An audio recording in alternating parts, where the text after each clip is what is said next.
때문에 성실한 이미지로 사랑을 받았었던 방송인 김생민 씨가 10년 전에 회식 자리에서 2명의 방송 스태프를 성추행한 사실이 뒤늦게 드러나서 여진이 지금 계속되고 있는 모습입니다. 성추행 보도 지금 어제 저희가 전해드렸는데 하루가 지났어요.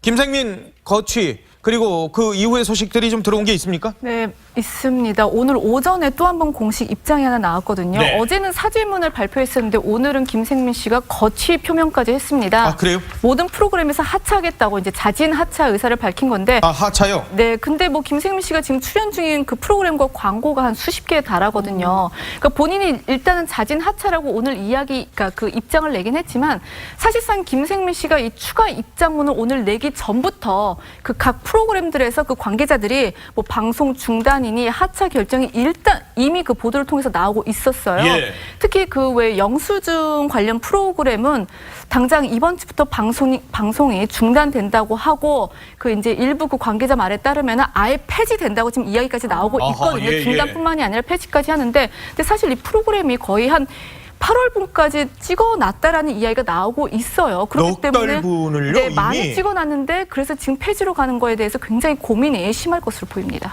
아, 이게 왜 방송 하차한다라는 게 본인도 어렵긴 했었습니다만 어제 사과문 낼 때 좀 일찍 뭔가 거취에 대해서 본인이 선제적으로 했어야 되는 거 아니냐라는 얘기도 나오거든요. 네, 사실 김생민 씨가 모든 걸 처음부터 A부터 Z까지 잘못했다는 것만은 분명한 사실이거든요. 네. 한데 이 김생민 씨가 또 하나 실수한 부분이 그 실기, 그러니까 기회를 놓친 부분들이 굉장히 큽니다. 아, 그래요? 1차적으로는 김생민 씨 같은 경우에 사건이 발생했을 당시에 몰랐다고 얘기하지만 피해자 A 씨에게도 분명히 사과할 기회가 있었음에도 불구하고 예. 안 했던 것이고 그다음에 또 3월 22일에 보도가 나오기 전에 이미 이 피해자 A 씨와 언론 관계자와 함께 만나서 그 자리에서 사과가 이루어졌거든요. 그러면서 자신의 거취에 관한 문제를 조금 생각을 했었어야 되지 않나 하는 생각이 들어요. 그래서 당시 이 문제가 되고 있는 프로그램과 같은 경우에 지금도 현재 방송이 되고 있기 때문에 예. 그 방송 프로그램에 대해서 하차를 선언했었던 것이 어떻게 본다면은 조금은 이제 리스크를 관리할 수 있었던 측면이 있지 않나 하는 생각이 들고 예. 그다음에 언론 보도 이후에도 조금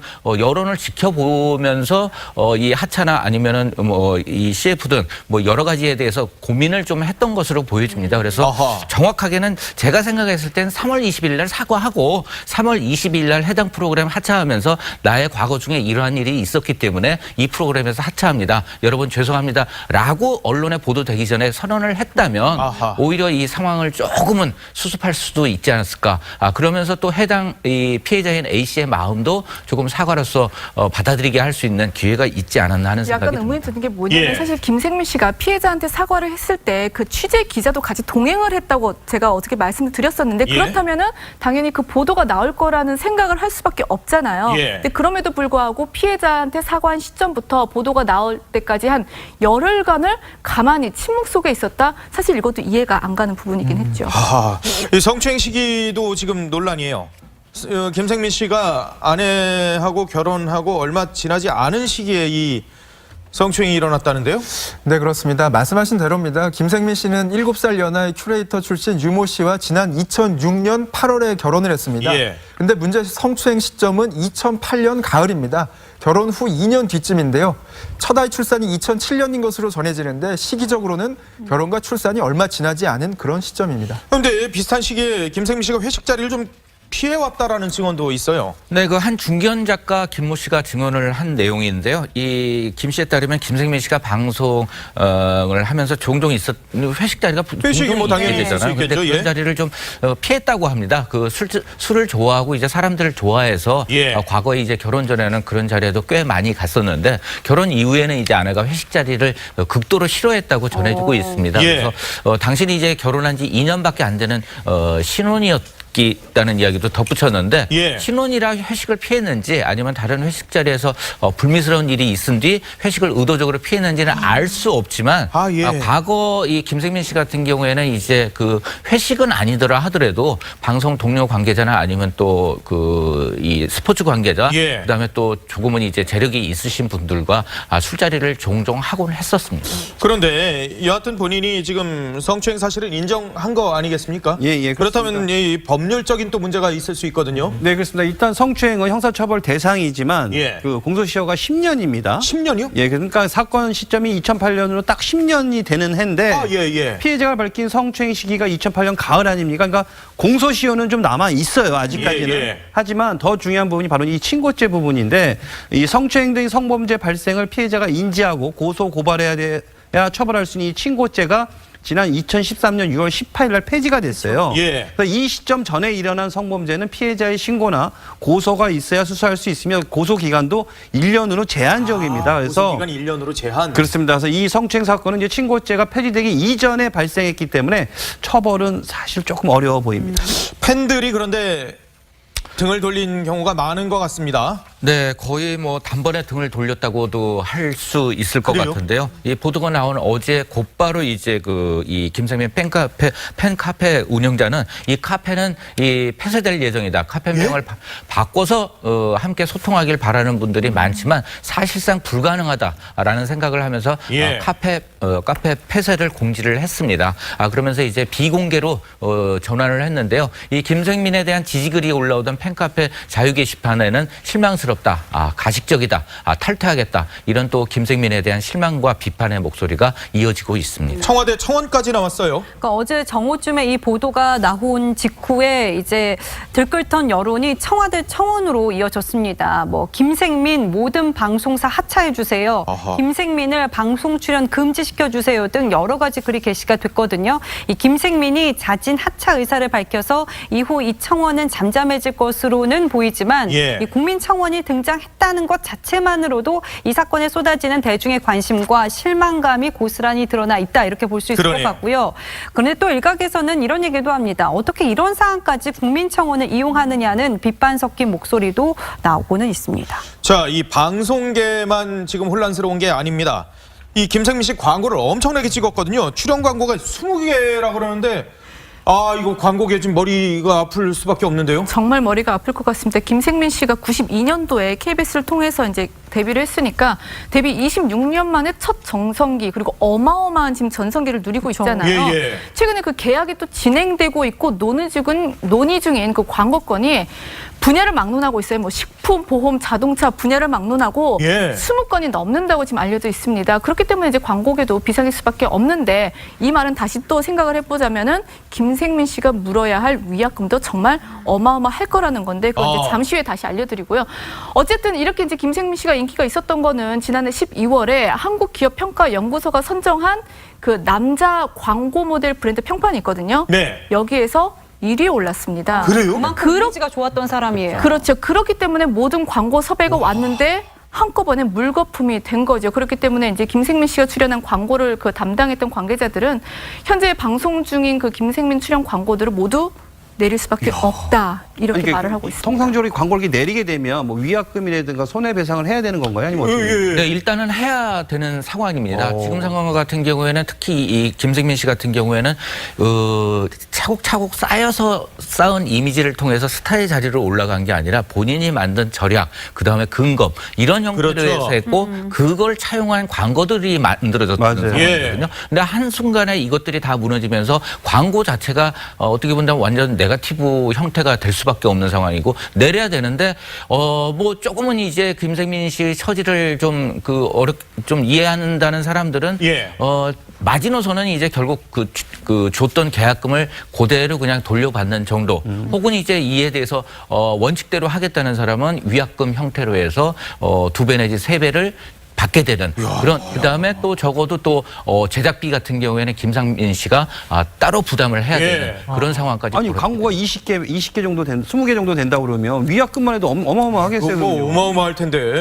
산정을 할 수가 없는 수준이죠. 여기서 제일 중요한 거는 이 광고 관계자들 같은 경우 철저하게 그 이익적인 계산이 있고 그다음에 또 중간에 에이전시 개념이 있기 때문에 아무리 뭐 광고주가 이 부분을 김생민 씨를 보살피려고 한다 하더라도 에이전시와의 관계 때문에 이 위약금을 물어내야 되고 기본적으로는 이 광고가 내려지게 되면은 이 CF 모델에 출연했던 제작비 그 부분에 대해서는 원인 제공을 한 이 모델이 부담을 해야만 되는 상황입니다. 제 기억으로 그 연예인 도박 사건 때문에 광고 많이 찍었던 사람이 제 기억으로는 한 20억 넘게 광고 한 2개를 가지고 이렇게 물어냈던 지금도 물고 있는 걸로 알고 있는데요.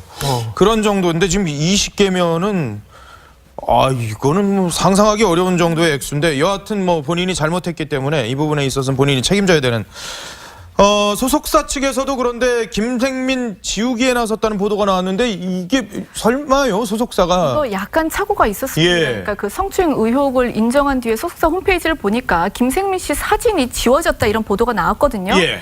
근데 어저께 저희도 이제 계속 소속사 측이랑 통화를 했지만 통화가 되지 않았었고 그렇기 때문에 혹시 김생민 씨와 그러니까 사진이 없어진 것 자체가 김생민 씨와 계약까지 이제 해지하는 거 아니냐 이런 추측이 불거졌는데 오늘 소속사 측에서 밝혔습니다. 그러니까 원래 김생민 씨가 홈페이지에 사진이 없었다고 해요. 원래 없었다. 네, 김 씨가 왜냐하면은 지난해 말에 이제 전속 계약을 여기랑 이제 체결을 했거든요. 예. 그렇기 때문에 이제 공식 사진을 좀 준비 중이었다고 밝혔는데 소속사 관계자는 뭐 김생민 씨와의 계약을 파기하는 거 아니냐 이런 추측에 대해서도 아직까지 그런 입장 없다라고 말하고 있습니다. 김생민 씨, 이 뭐 방송과 광고계의 블루칩으로 한창 주가를 높였었던 2달 전에 한 라디오 프로그램에 출연해서요 이런 얘기를 했습니다. 내일 잘못되더라도 여기까지 한 게 어디냐 이런 생각이 든다라고 얘기를 했는데 한번 들어보도록 하겠습니다. 25년이 좀 많이 길어요. 제가 들뜨기에는 좀 너무 많이 상처를 받고 굳은 살이 생기고 이제 완전히 포기한 상태에서 이런 일이 갑자기 이제 생기니까 이런 말 하면 안 되겠지만 내일 잘못돼도 야 이거기까지 한 게 어디야 뭐 이런 거예요. 그러면 진짜로 여기까지 한 게 어디냐 뭐 이런 생각을 하고 있을까요? 그러니까 김생민 씨가 어저께 그 폭로가 된 뒤에 지인하고 통화를 했나 봐요. 근데 그 지인과의 통화에서 이런 말을 했다고 합니다. 그러니까 마른 하늘에 정말 날벼락이 떨어진 것 같다. 그러니까 세상 사람들에게 무슨 말을 해도 용서되지 않을 것 같고 도끼로 내 발등을 찍었다면서 펑펑 눈물을 흘렸다는 후문이 전해지고 있습니다. 데뷔 6년 만에 찾아온 첫 전성기인데 이런 일이에요. 참 본인으로서도 정말 이게 뭐 정말 마른 하늘의 나벼락이라는 얘기를 할 수 있을 밖에 없는 그런 상황이에요. 네, 그렇습니다. 근데 뭐 본인이 잘못한 거니까. 네, 그렇습니다. 본인 입장에서는 아쉬울 수 있는데요. 이번 사건이 사회에 또 한 번 경종을 울리는 게 인사청문 제도라든가 아니면 인사검증 제도가 있는 정치권처럼 연예계도 지속적으로 자기 검열을 해야 한다는 거를 타산지석으로 삼게 됐다는 점입니다. 예. 성공을 꿈꾸기에 공인이니까. 앞서서 네, 그렇습니다. 성공하고 싶으면 먼저 자신의 몸과 마음을 닫고 수행하는 이른바 수신이 선행돼야 한다. 이런 교훈입니다. 자, 그런데 김생민 씨 전성기를 열어준 게 바로 이 통장 요정 이미지였었지 네. 않습니까? 근데 이것도 또 논란이 있어요? 그러니까 이게 일명 서민 코스프레였다 이런 논란이 지금 나오고 있는 예? 건데 실제로는 그러니까 김생민 씨가 서민이 아니다 이런 얘기입니다. 그러니까 코미디언 방송인으로서 재미로 하는 말도 있겠지만은 그것이 자신의 현실과 너무나 동떨어져 있다면 비판의 말이 나올 수밖에 없는 예, 거잖아요. 평소 뭐 김생민 씨 같은 경우에는 돈은 안 쓰는 것이다라던 이 짠돌이 이미지와 서민적인 모습을 강조했는데 그랬죠. 이런 모습과는 달리 많은 부동산 재산을 갖고 있었다는 점이 알려진 건데 이 김생민 씨가 본인이 거주하는 서울 강남에 있는 도곡동 타워팰리스를 포함해서 강남구의 아파트 2채를 소유하고 있었고요. 이게 또 시세가 각각 한 15억에서 20억대로 꽤 높았던 것으로 알려집니다. 이 과정에서 김생민 씨 같은 경우에는 총 9억 원의 시세 차익까지 얻은 것으로 알려집니다. 예. 여기다가 또 차 같은 경우에는 구매하지 않는 것이 좋다 이런 말을 계속해서 방송에서 해왔었는데 예. 배기량이 3000cc인 대형 SUV와 1억 원이 넘는 가격대의 고급 차량도 또 소유하고 있는 것으로 알려졌습니다. 뭐 저희도 방송 이미지하고 실제 생활이 좀 다를 수는 있지만 좀 너무 달라도 너무 다르다라는 거가 지금 얘기가 나오는 거군요. 네. 근데 김생민 씨 13년 전에도 일명 그 연예계 엑스파일 사건으로 출연 중이던 프로그램에서 하차한 적이 있었지 않습니까? 네. 그러다가 이제 다시 복귀를 했는데 어떻습니까? 그때는 좀 억울한 측면이 있었죠. 한 광고 기획사가 그러니까 김생민 씨처럼 과거의 리스크 부분을 관리하기 위해서 약 연예인 100여 명에 관한 뒷이야기들, 그다음에 루머들을 수집했던 사안이었던 것이죠. 예. 근데 이미 수집해 놓은 루머에 대해서 신빙성을 더하기 위해서 김생민 씨를 비롯한 리포터 그리고 또 기자들을 동원시켜서 이른바 이제 그 구두 티켓 몇 장을 주고서 그 이름들을 걸어놓은 상황. 평판 조회를 한 거군요. 그렇죠. 쉽게 말하면. 그것이 이제 그 유출이 되면서 대단히 그 파장이 일어났었는데 그때 당시 이제 그 뭐 김생민 씨가 다른 연예인에 관한 루머를 이렇게 제공을 했다기보다는 그냥 이름을 빌려주고 그것에 대해서 확인한 정도였기 때문에 예. 억울한 측면이 컸던 사건이었습니다. 연예인 엑스파일에 그 막 연예인분들 막 이렇게 뭐 한 거에 대해서 이거 맞아요? 아니에요? 뭐 이게 왜냐면 오늘 연예가 중계인가 프로그램 오래 했었잖아요. 그렇죠. 리포트를 쓰더라도 거기에 누가 받고 누가 감수했고 누가 했고 이 부분이 제일 중요한데 실제적으로 작성한 사람들은 이미 이제 광고 기획사에 있었던 사안이었던 거죠.